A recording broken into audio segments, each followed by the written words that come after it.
자, 오늘 다 같이 읽으실 성경 말씀은 다니엘서 2장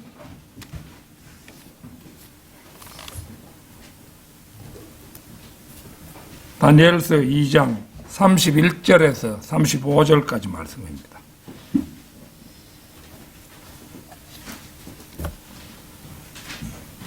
다니엘서 2장 31절에서 35절까지 말씀.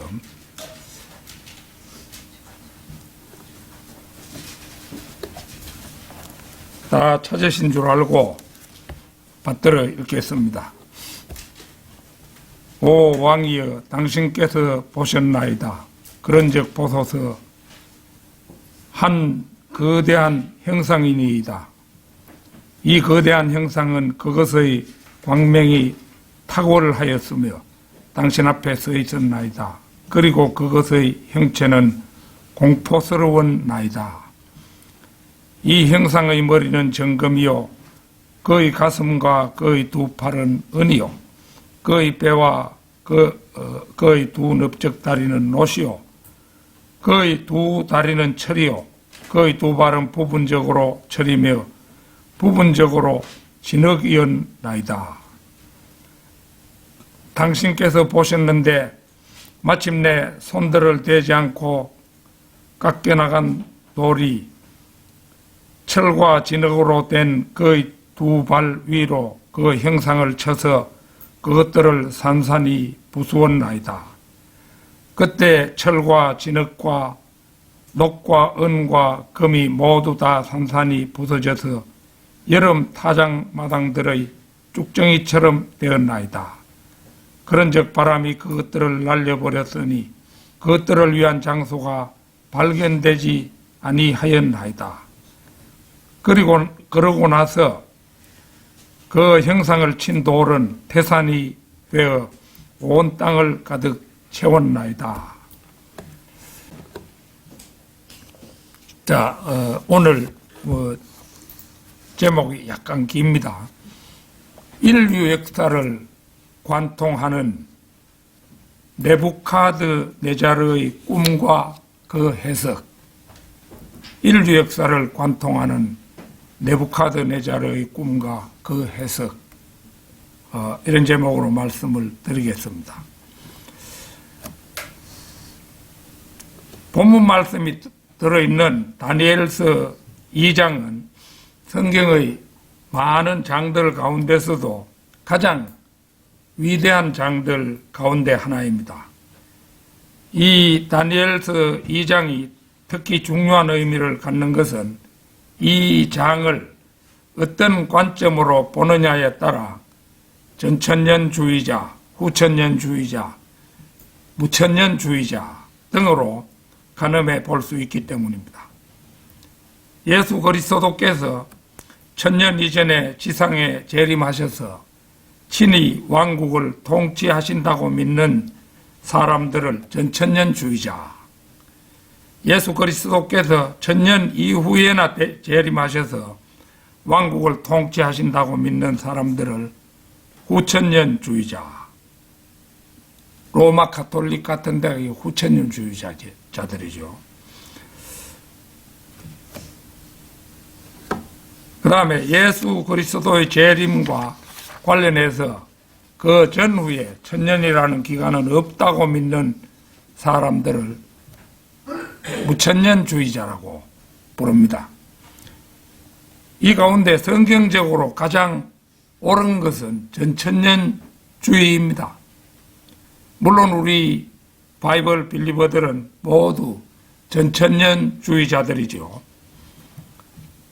흔히 왕중왕으로 불리는 바빌론의 네부카드네자르 왕은 이제 우리가 과거 성경에서는 느부갓네살 왕 이렇게 불렀습니다만은 이제 우리 표준 킹 제임스 성경은 이게 학교 교과서에도 나오는 그 왕의 명칭으로 바뀌었어요. 네부카드네자르. 이라면 네부카드네자르 7자나 됩니다만은 이걸 컴퓨터에 쳐도 빨간 줄이 꺼지지 않습니다. 교과서에 나오는 그 이름으로 바로잡아 적기 때문입니다. 그래서 이런 한 면만 보아도 우리 표준 킹 제임스 성경이 얼마나 훌륭한가 단적으로 보여주는 것이요. 바빌론의 네부카드네자르 왕은 어느 날 밤 악몽을 꾸고 나서 그 꿈을 잃어버렸습니다. 아마 하나님께서 그렇게 하셨다고 그렇게 보여집니다만은 그 흉몽에 잠을 설치고 번민에 빠진 나머지 마술사들, 점성술사들, 마법사들, 그리고 갈대아인들, 갈대아인들 가운데서도 현자들, 예언자들, 이걸 이제 두루 가리켜서 갈대아인들 이렇게 한 것입니다. 그래서 이 사람들에게 꿈을 알게 할 뿐 아니라 그 꿈을 해석하라는 엄명을 내립니다. 요새 만약 이 왕이, 어떤 왕이 내가 꿈을 꾸었는데 그 꿈을 잃어버렸다. 그 꿈이 어떤 꿈인가를 말하고 그 꿈을 해석해라 이러면은 그 국민들이 욕하겠지요. 저렇게 머리가 나쁜 사람이 왕이 돼가지고 우리 보고 자기가 꾼 꿈을 맞추락하고 그 꿈을 해석하라고 하니 그런 무법한 일이 어디에 있느냐. 요새 사람 같으면 그래 말하겠죠. 그런데 이 네부카드네자르 왕은 절대적인 왕권을 가진 사람이었어요. 절대적인 왕권입니다. 그거 이런데 보통 말하는 그런 왕이 아니고 이제 왕들의 왕에 해당하는 그런 사람이었던 겁니다. 그래서 이 네부카드네자르는 그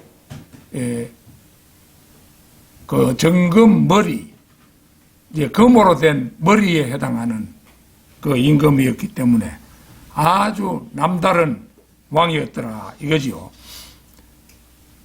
그래서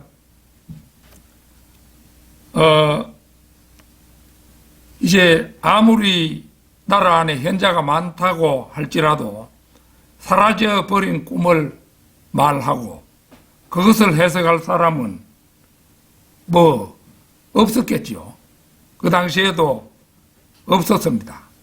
결국 이제 이 절대적인 왕이기 때문에 모르면은 뭐 점성술사들, 마술사들, 마법사들, 그리고 갈대아인 가운데 현자들, 예언자들은 다 죽는다.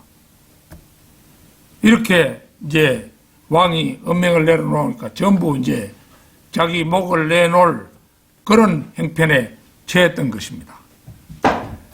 그때 이제 이 다니엘이 왕 앞에 나가서 자기에게 시간을 주면 그 해석을 알려주겠다고 자원하기에 이릅니다.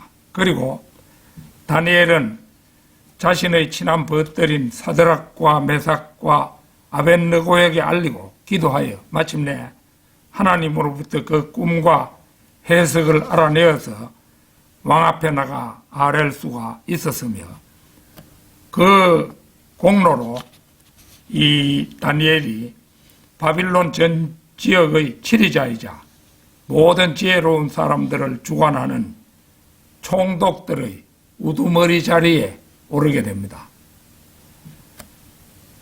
인류 역사를 관통하는 네부카드네자르의 꿈과 그 해석. 첫째는 왕이 본 한 거대한 형상의 탁월함과 공포스러운 모습입니다. 자, 오늘 본문 말씀 31절입니다. 오 왕이여 당신께서 보셨나이다. 그런즉 보소서 한 거대한 형상이니이다. 이 거대한 형상은 그것의 광명이 탁월하였으며 당신 앞에 서 있었나이다. 그리고 그것의 형체는 공포스러웠나이다. 이 본문 31절입니다. 다니엘은 지금 자신이 직접 듣지도 보지도 못한 왕의 꿈을 해석하기에 앞서서 그 꿈의 내용부터 하나님께서 가르쳐 주신 대로 밝혀나가기 시작합니다. 이것은 하나님의 말씀에 대한 절대적인 신뢰가 아니고서는 실로 위험천만하고도 무모한 모험이 아닐 수 없었습니다. 꿈을 통한 현신은 네부카드네자르 왕에게 나타난 것이었고 그 현실의 내용을 밝히고 해석하는 일은 다니엘이 하게 되었는데 사실상 다니엘은 예언자였고 신약에서도 그는 예언자로 불립니다.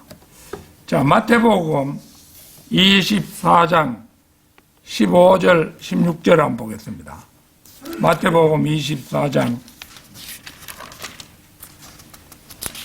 15절 16절 그러므로 예언자 다니엘에 의하여 언급된 황량하게 하는 그 가정한 것이 성소 안에 서는 것을 너희가 볼 때면 누구나 읽는 자는 이해할지어다. 그때 유대에 있는 자들은 산들 속으로 도망할지어다. 여기에 예언자 다니엘 분명히 나와 있죠. 자, 마가복음 14장 14절도 한번 보겠습니다. 마가복음 13장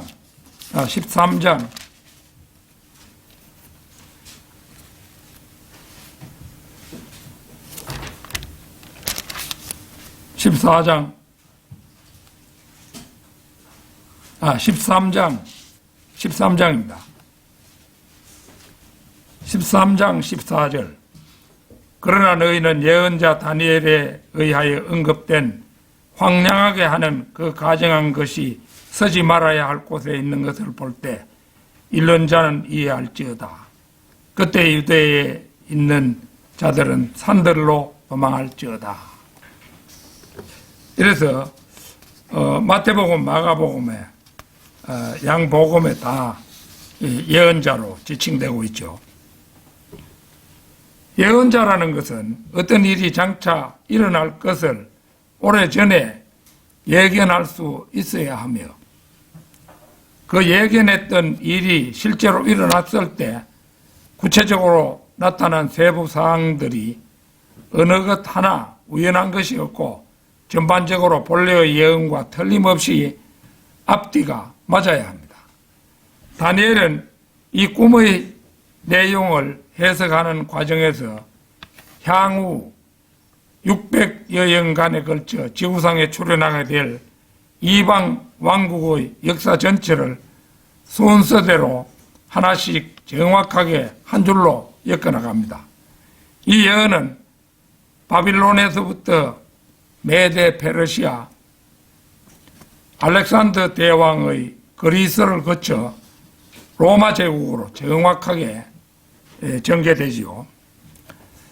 인류 역사를 관통하는 네부카드네자르의 꿈과 그 해석. 둘째는 네부카드네자르의 첫 번째 왕국인 바빌론 왕국입니다. 이 형상의 머리는 정금이요. 이렇게 했는데요. 이에 대한 자세한 해석은 그 뒤에 37절, 38절에 나옵니다. 37절, 38절 같이 보겠습니다. 오 왕이여 당신께서는 왕들의 왕이시니이다. 이는 하늘의 하나님께서 당신께 왕국과 권세와 힘과 영광을 주셨기 때문이다. 그리고 사람들의 자녀들과 들의 짐승들과 하늘의 날짐승들이 거하는 모든 곳들을 그분께서 당신의 손안에 주셨으니 당신을 그 모든 것들을 다스리는 치리자로 삼으셨나이다. 당신께서는 이 금머리신이다. 먼저 형상의 정금머리에 해당하는 이 바빌론 왕국, 바빌론 제국이죠. 네부카드네자르가 비록 위대한 왕으로서 왕들의 왕이라 일컬을 만한 인물이긴 했지만 진짜 왕들의 왕, 그러니까 만왕의 왕이신 예수 그리스도와는 비교도 되지 않는 존재이므로 The King of Kings 이래 되면 이 K자를 king 할 때 그 앞에 오는 The King 할 때 이걸 대문자로 표기합니다. 그래 되면 그게 예수님이에요. 그런데 이제 이 네부카드네자르는 인간이니까 이 경우에는 A King of Kings 이렇게 한다 이거죠. 그래서 이 경우는 전부 소문자로 표기한다 이겁니다. 그래서 이렇게 표기한 것은 절대로 바른 표기였다 이렇게 볼 수가 있습니다. 꿈에 본 대로 금으로 된 형상의 머리에 해당할 만큼 위대한 절대 권력자요 절대 독재자였던 네부카드네자르의 위세와 권위는 그 뒤에 일어난 여한 왕국의 왕들도 따를 수 없는 것이었고 그가 통치하는 왕국 바빌론의 위세 또한 역사상 나타났던 그 어떤 왕국들이 따를 수 없는 것이었습니다. 우리 동양에서는 폭군 한 사람이 등장했었죠. 진시황이라 이래가지고 분서갱류라고 해가지고 유학자들을 산채로 끌어 묻었던 그 절대 권력자였어요. 그렇지만은 우리 성경적으로 볼 때는 이 진시황도 네부카드네자르의 위세에는 따라갈 수 없었다. 성경이 절대 진리의 말씀인데 성경이 말하면 그런 거지요.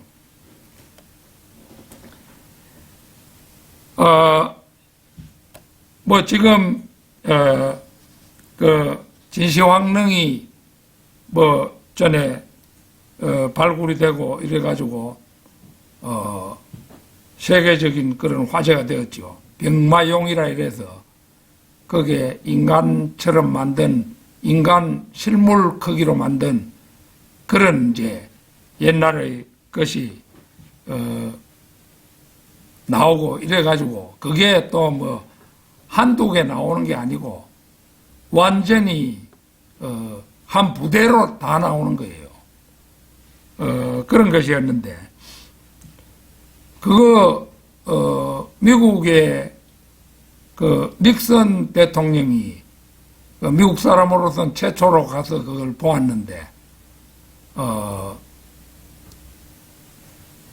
놀라운 것이었죠. 그 당시로는. 근데 네부카드네자르 이 사람은 공중정원이라는 그런 걸 만들었어요. 이건 미정유의 것이었는데요. 이거는 통상적인 왕궁의 정원이 아니라 문자 그대로 공중에 매달려 있는 거대한 정원이었다고 합니다. 기록에 따르면 창세기 11장에 언급되는 바벨탑에 버금갈 만한 또 하나의 거대한 탑이 세워져 있었던 이 정원은 그 둘레가 87피트, 피트 이러면 우리나라 사람 거기 얼마인가 잘 모르죠. 그런데 30.48cm. 그러면 이제 87피트라고 하니까 87 곱하기 30.48 하면은 26.5m가 나옵니다.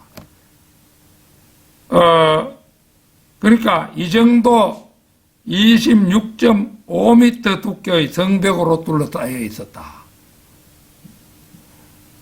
여러분 가운데도 뭐 만리장성 가본 분이 계시겠지만 저도 만리장성 가봤습니다만은 그 성이 넓기는 넓지요. 넓은데 26.5m 그 정도는 안 됐어요. 그 높이가 무려 300여 피트. 300여 피트면 약 90m쯤 됩니다. 대단한 높이죠. 한 변의 길이가 무려 15마일, 24km 정도 되었다고 하고, 그런 것을 증명하는 성벽의 기초가 발견되었다고 합니다. 이 성벽을 쌓았던 벽돌들 가운데는 네부카드네자르 왕의 치적에 대한 기록들이 새겨져 있었다고 합니다.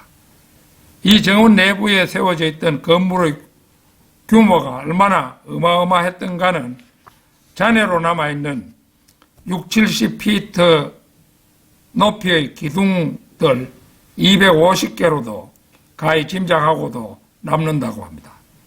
기둥과 기둥 사이의 간격만도 약 20야드, 이제 1야드이라면은 이게 1m보다는 약간 짧은 길이로 약 0.9m 뭐 그 정도 된다고 합니다. 이 공중정원에 올라가려면 폭 10피트에 높이 350피트나 되는 계단을 밟아 올라가야 했다고 합니다. 이 유적에서 수많은 흉상들과 집기들이 발견되었는데 유적 발굴에 2억 달러 이상의 경비가 소요되었다고 전해집니다. 이것만으로도 다니엘이 왕국과 권세와 힘과 영광을 주셨기 때문이라고 언급하고 있는데, 하나님께서 그러한 것을 허락하셨기 때문에 그런 영화를 누릴 수 있었던 거죠. 인류 역사를 관통하는 네부카드네자르의 꿈과 그 해석. 셋째는 바빌론 제국에 이은 페르시아 왕국과 알렉산더 대왕의 제국입니다. 그의 가슴과 두 팔은 은이요, 그의 배와 그의 두 넓적다리는 롯이요. 32절 하반절입니다. 이에 대한 자세한 해석은 39절에 나옵니다. 그리고 당신 이후에 당신보다 못한 다른 왕국이 일어날 것이요, 또 다른 셋째 왕국이 롯으로 일어나리니 롯 왕국이 온 땅을 다스릴 것이니이다. 네부카드네자르의 바빌론 제국보다 못한 다른 두 왕국들이죠. 그토록 막강한 권세와 능력과 영광을 지닌 왕과 왕국도 이제 시간의 흐름에 따라 결국에는 쇠락하고 멸망하기 마련이며, 그 뒤를 이어 새로운 왕과 왕국이 출현하기 마련입니다. 문제는 이렇게 세월이 흘러감에 따라 점점 더 나아지고 좋아져 향상돼 가는 것이 아니라 점점 더 퇴보해 간다는 데 있습니다. 먼 동철 이런 식으로 점점 못해져 가는 거죠. 이것은 세계 인류의 역사 자체가 명백하게 입증하고 있는 사실이며 하나님의 말씀 자체가 강조하고 있는 진리입니다. 정금머리에 해당하던 바빌론과 네부카드네자르가 사라지자 그 뒤를 이어 은으로 된 가슴과 양팔에 해당하는 나라가 일어나고, 은으로 된 나라가 사라지자 다시 그 뒤를 따라 롯에 해당하는 셋째 왕국이 이제 등장합니다. 다니엘 8장 3, 4절 한번 찾겠습니다. 다니엘 8장 3, 4절.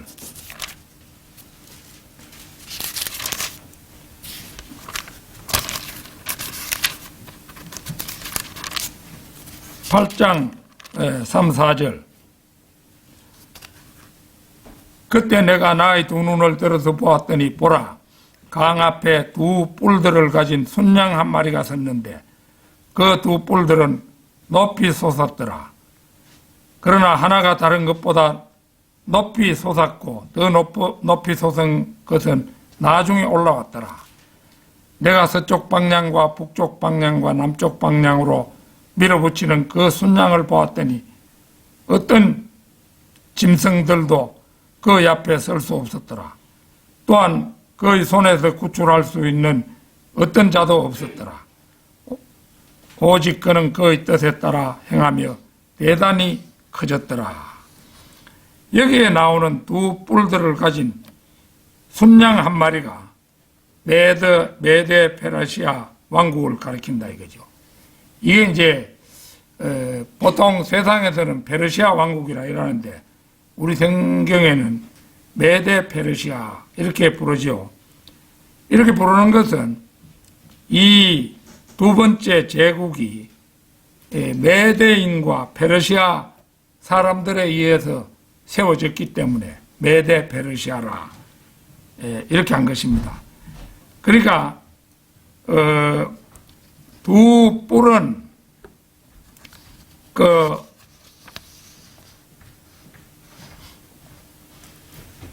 다리오 왕이라 이라는데요. 다리오 왕은 다리우스 왕을 가리킵니다. 우리 과거 성경에는 다리오 왕이라 이랬거든요. 그 다음에 코레스 왕이라고 이게 과거 성경에 그렇게 되어 있는데 우리 바뀐 성경에는 키루스 왕. 이거 역시도 키루스, 다리우스 이렇게 우리가 문자를 치면은 이게 빨간 줄이 꺼이지 않습니다. 이게 규정된 명칭이에요. 이래서 이 두 뿔이 다 같이 길지만 그 중에서도 하나가 다른 것보다 긴데 더 높이 솟은 것은 나중에 올라왔더라고 언급하죠. 키루스 왕에 이어 나온 다리우스 왕이 이전보다 더 강력한 세계 제국으로서의 세력을 구축했다는 의미를 함축합니다. 페르시아의 발흥지 자체는 동쪽인데 소아시아 지방과 아르메니아와 러시아 지방을 친 다음 남쪽의 팔레스타인과 이집트까지 칩니다. 바로 뒤에 그 다니엘 8장 5절 6절 보겠습니다. 그리하여 내가 숙고하고 있었을 때 보라 한 순념소가 서쪽에서부터 나와서 온 땅의 표면 위를 달리며 지면을 건드리지 아니하였더라. 그리고 그 염소에게는 그의 눈들 사이에 두드러지는 뿔 하나가 있었더라.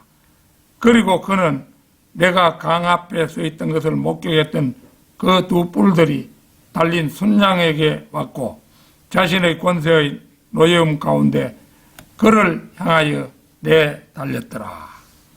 여기 나오는 순념소가 알렉산더 대왕의 그리스이고 두드러지는 뿔 하나가 바로 알렉산더 대왕입니다. 8절에서 꺾인 뿔은 젊어서 죽은 알렉산더 대왕이고 새로 돋아난 네 뿔은 그가 죽은 뒤에 제국을 네 등분으로 나눈 그의 부하 장군들이 되는 거죠. 알렉산더는 젊은 나이에 죽었고 그가 세운 왕국도 네 나라로 갈라졌지만은 BC 330년에서 BC 100년까지 지속되었습니다. 인류 역사를 관통하는 네부카드네자르의 꿈과 그 해석. 넷째는 철의 제국인 로마입니다. 그의 두 다리는 철이요. 이에 대해서는 40절이 해석해 줍니다. 그 40절을 보면 이렇게 되어 있죠. 그리고 넷째 왕국은 철같이 강하리이다. 이는 철이 모든 것을 산산히 부수며 정복하기 때문이다. 그런즉 이 모든 것들을 부수는 철같이 그것이 산산히 부수고 상하게 할 것이니이다.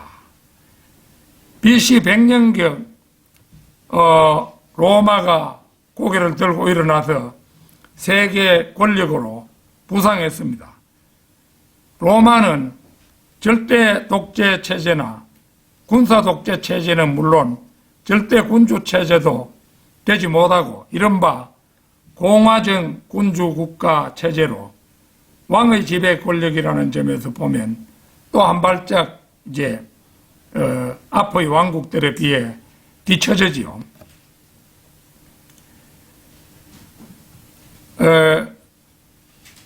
이 역사의 퇴행 과정을 여전히 이제 밟고 있었음을 보여줍니다. 카이사르, 우리가 흔히 시저라고 부르는 카이사르 있잖아요. 카이사르는 군주였지만은 그 권력은 원로원에 의해서 제약을 받고 있었습니다. 그래서 이 카이사르는 원로원에 의해서 공격을 받아가지고 죽을 때 자기가 아들처럼 사랑했던 브루투스라는 사람한테 죽으면서 브루투스 너마저도 이런 말을 했다고 전해오는 그런 사람인데요. 그래서 이 로마의 군주는 왕과는 달리 원로원과 반목하는 바람에 미움을 사서 암살당하는 사례도 적지 않았습니다. 이처럼 시대가 지나고 왕국이 바뀌어감에 따라 왕의 권력은 점점 더 쇠약해져 갔던 것입니다. 네부카드네자르 왕의 꿈과 다니엘의 해석이 위대한 것은 형상에서 양 어깨가 있는 부분, 이게 이제 어깨가 두 개가 있잖아요. 그러니까 이게 이제 메데 페르시아라는 두 민족이 하나의 제국을 이루었음을, 이제 이 사람의 신체가 양쪽 어깨가 있는 것처럼, 예, 메데와 페르시아 이 두 민족이 이루었다 그 말이죠. 그래서 두 민족이 제국을 이루었다. 그 다음에 로마 제국도 이게 콘스탄티누스 대제 때에 동로마 제국, 서로마 제국 이렇게 나누잖아요. 그런데 사람의 그 꿈에 본 형상도 사람의 형상으로서 두 다리가 있었잖아요. 이 로마 제국이 그 동서로 나뉘어질 것을 참 하나님께서는 다 알고 계셨기 때문에 사람의 다리에다가 비유한 것이지요. 그래서 놀라운 예언의 성취다. 그것도 그 보통 일이 아니에요. 그게 인류 역사를 관통하는 네부카드네자르의 꿈과 그 해석. 다섯째는 왕국 흥망의 마지막 단계입니다. 자, 그의 두 발은 부분적으로 철이며 부분적으로 진흙이었나이다. 이것이 어떤 왕국인지에 대해서는 뒤에 나온 41절이 해석해 줍니다. 그리고 당신께서 부분적으로는 토기장이들의 진흙이고 또 부분적으로는 철인 두 발과 발가락을 보셨으므로 그 왕국은 나누어지리이다. 그러나 당신께서 철과 차진 진흙이 혼합되어 있는 것을 보신 것 같이 그 안에는 철의 강력함이 있으리이다. 다니엘이 그렇게 예언했죠. 르크만 목사님은 다니엘이 예언하고 있는 이 마지막 왕국은 사회주의 민주공화국 내지 민주주의 사회주의 국가 체제임이 분명하다고 그렇게 추정을 했습니다.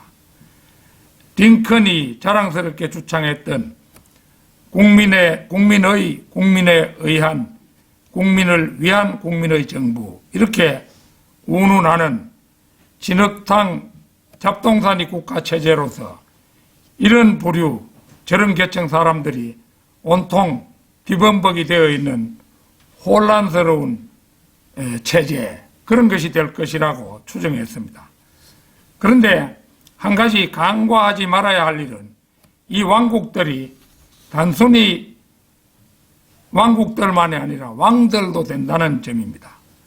바빌론의 네부카드네자르에 이어서 페르시아가 등장하고 그리스가 등장하며 그에 이어서 또 로마가 등장하고 발가락에 해당하는 10왕국들이 등장하지만은 이들 왕국들이 왕들을 수반한다는 사실을 망각해서는 안 된다는 것입니다. 사실상 10발가락에 해당하는 왕국들은 왕국이라기보다는 10왕들로 인식하는 것이 오히려 더 적당하다는 사실들입니다. 이 10왕들은 요한계시록에서도 자주 언급됩니다. 요한계시록 13장 1절 찾겠습니다. 13장 1절.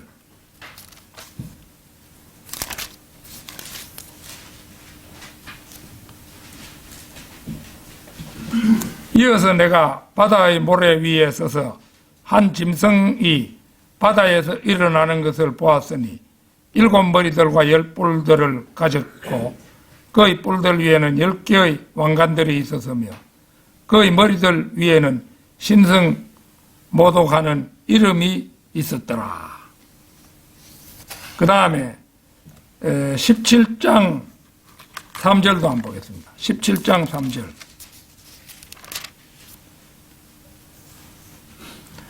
그렇게 해서 그가 영 안에서 나를 광야로 멀리 이동시켰더라.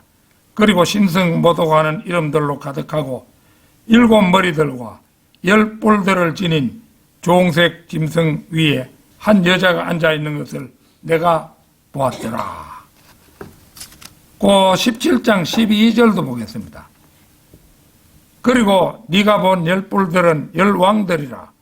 그들이 아직 왕국을 받지 아니하였으나 왕들로서 그 짐승과 더불어 1시간 동안 권세를 받느니라. 이렇게 되어 있는데요. 요한계시록에서 10뿔은 10왕을 가리키는 거지요. 이들은 먼저 왕들로서의 권세를 먼저 받고 왕국까지 받으려고 기다리고 있습니다. 아울러 이 10왕은 짐승 곧 적그리스도와 관련을 맺고 있는 존재입니다. 네부카드네자르가 본 형상의 발에 해당하는 이 왕국은, 그러니까 네부카드네자르가 보았던 형상의 발에 해당하는 이 왕국, 발은 다리에 붙어 있잖아요. 두 로마가 동로마, 서로마 이렇게 두 제국으로 나누어지고 그 다음에 두 발은 다시 그 다리에 붙어 있잖아요. 그래서 이 왕국은 일부가 철로 된 왕국인데 다니엘의 현시에 나타난 짐승도 철로 된 큰 이빨을 갖고 있다는 사실에 주목할 필요가 있습니다. 장차 출현하게 될 연합세력에 속한 로마는 철 이빨을 가진 어떤 짐승입니다. 이 짐승 역시 10뿔을 가졌는데 그 중 하나가 적그리스도로서 10뿔 가운데에서 나오고 이 작은 뿔로 불리지요. 다니엘 7장 8절에 보면 작은 뿔이라는 게 나옵니다. 오늘날의 유럽은 모든 나라들이 로마 제국적인 요소들을 포괄하고 있습니다. 뭐 프랑스든지 독일이든지 뭐 할 것 없이 과거에 로마 제국이었죠. 형상의 발이 철과 진흙으로 구성되어 있다는 사실에서 특히 철이 로마적 요소를 지닌 것임을 보여줍니다. 클라렌스 라키는 그의 저서 세대적 진리에서 이를 두고 로마 제국이 부활한 것이라고 설명한 바 있는데, 부활했다기보다는 로마 제국이 존속하고 있다고 봐야 합니다. 지금 현재 유럽 적어는 로마 제국이 존속하는 것으로 봐야 된다 이겁니다. 즉 로마는 여전히 존속하고 있으되 철과 진흙에서 특히 이제 진흙이라는 말에서 로마 제국이 좀 느슨한 형태로 존속하고 있다고 봐야 할 것입니다. 34절을 다시 보겠습니다. 34절. 당신께서 보셨는데 마침내 손들을 대지 않고 깎여나간 돌이 철과 진흙으로 된 그의 두 발 위로 그 형상을 쳐서 그것들을 산산이 부수었나이다. 여기를 보면 느닷없이 돌이 나타납니다. 이 돌은 손들을 대지 않고 깎여나간 돌인데 이 돌이 형상의 발을 쳐서 형상을 산산조각 냅니다. 이 돌의 정체는 베드로전서 2장에 나옵니다. 베드로전서 2장 한번 찾겠습니다. 2장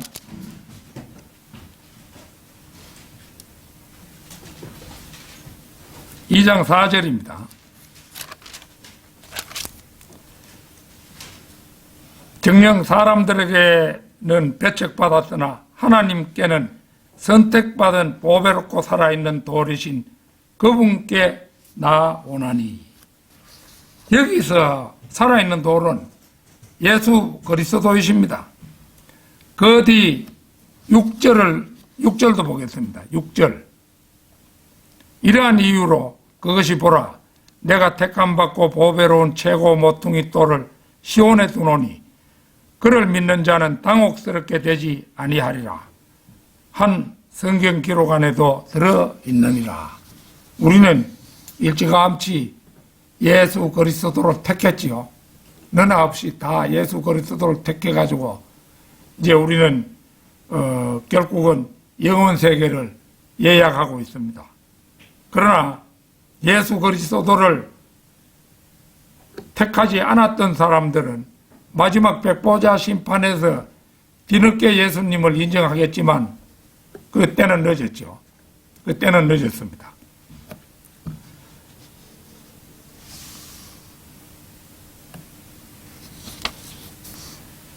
택함받고 보배로운 최고 모퉁이 돌, 그게 바로 예수 그리스도시죠. 그 뒤에 8절도 보면요. 8절. 불순종하여 말씀에 걸려 넘어지는 자들에게는 곧 걸려 넘어지게 하는 돌이요 실족하게 하는 반석이 되시는도다. 그들은 또한 그렇게 되도록 정해졌느니라. 여기서는 걸려 넘어지게 하는 돌이고 실족하게 하는 반석입니다.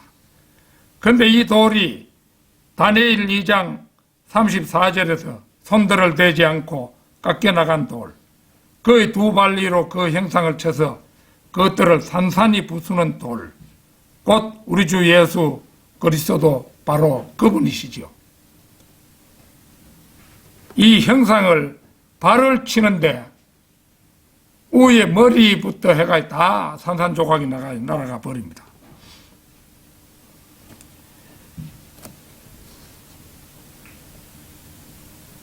이 돌이 결국은 처음에 부수는 것은 형상의 발입니다. 옛 로마 제국의 고토에 일부는 철로 되어 있고 일부는 진흙으로 되어 있는 바로 그 발입니다. 그런데 여기서 이제 철로 되어 있다. 이게 로마적 성격을 보여주는 거죠. 예수 그리스도의 초림 때는 오히려 로마가 예수 그리스도의 몸을 찢었죠. 이때는 이때가 되면 이제 이 마지막 때가 되면은 오히려 산 돌이신 그분이 철과 진흙으로 된 그 발을 쳐서 형상을 타작마당의 쭉정이처럼 날려버립니다. 다니엘 2장 35절 보겠습니다. 다니엘 2장 35절.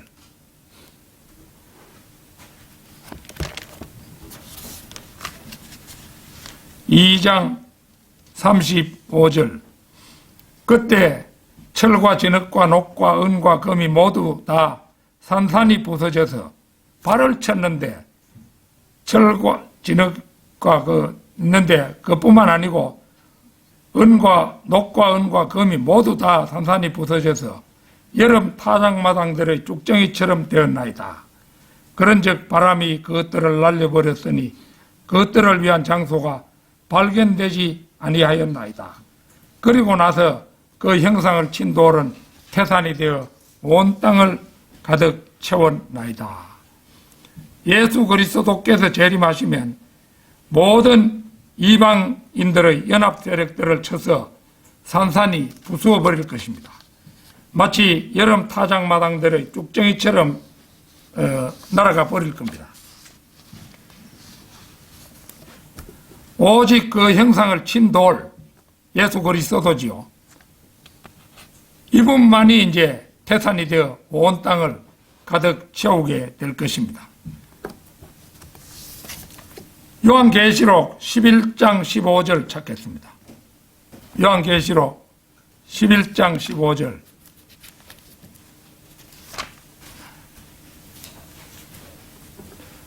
그리고 일곱째 천사가 나팔을 울렸더니 하늘에서 커다란 음성들이 있어 말하기를 이 세상의 왕국들이 우리 주의 왕국들과 그분의 그리스도의 왕국들이 되는도다.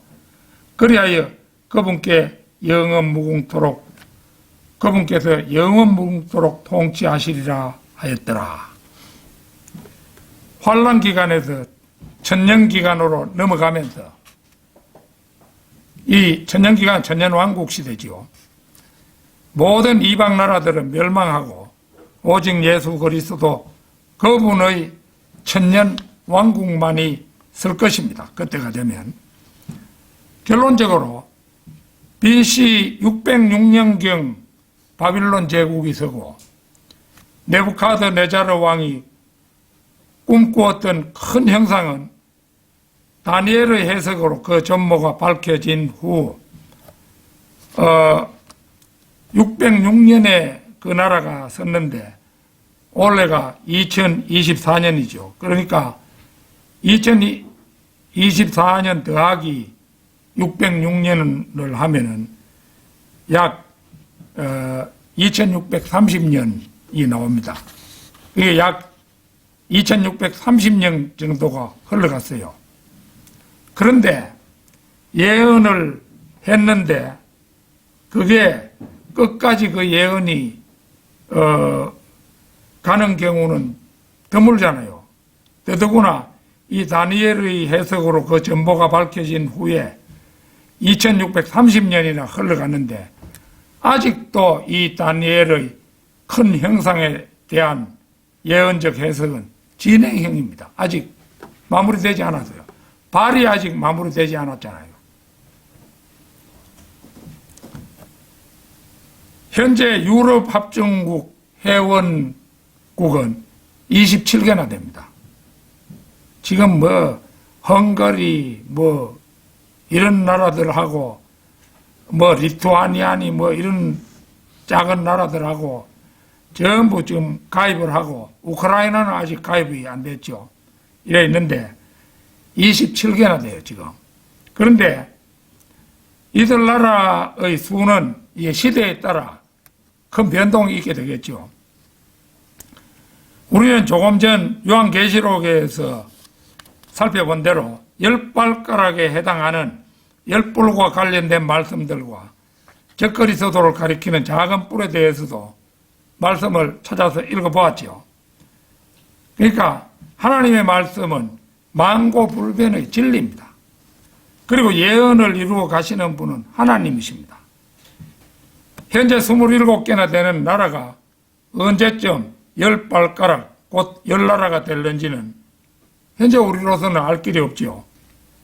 10발가락 곧 10나라가 맞추어지는 시기는 아마도 우리가 휴거된 후가 될 겁니다. 휴거된 후에 그런 이제 10발가락 그 시대가 열리겠죠. 10발가락 시대, 그게 이제 예수님 재림해가지고 그 10발가락을 완전히 없애버리는 거니까 예수님이라는 돌이 그 발을 쳐가지고 다 부수어버리죠. 그래서 그 10나라가 되는 것은 예수님 오시기 직전에 정확하게 10나라에 맞추어지겠지요. 그래서 그때는 아마도 우리는 대환란 때까지 여기 땅에 살아 안 있잖아요. 미리 떠나잖아요. 신부니까. 성경에 기록되어 있는 마지막 때의 세계 정세도 이제 우리는 항상 예의주시하면서 살아야 됩니다. 그래서 사람이라는 것은 자주 잊어버리기 쉽고 또 우리의 마음이라는 건 해이해지기 쉽습니다. 그러니까 세계의 되어지는 현상들을 보면서 주의 날이 가깝구나, 이제 주님 오실 때가 가깝구나, 이런 것을 우리가 항상 예상하며 살아야 견디기가 쉬운 것입니다. 그러니까 우리는 늘 그런 일을 예의주시하면서 늘 깨어 한시도 긴장의 끈을 늦추어서는 안 될 것입니다. 다 같이 기도드리겠습니다.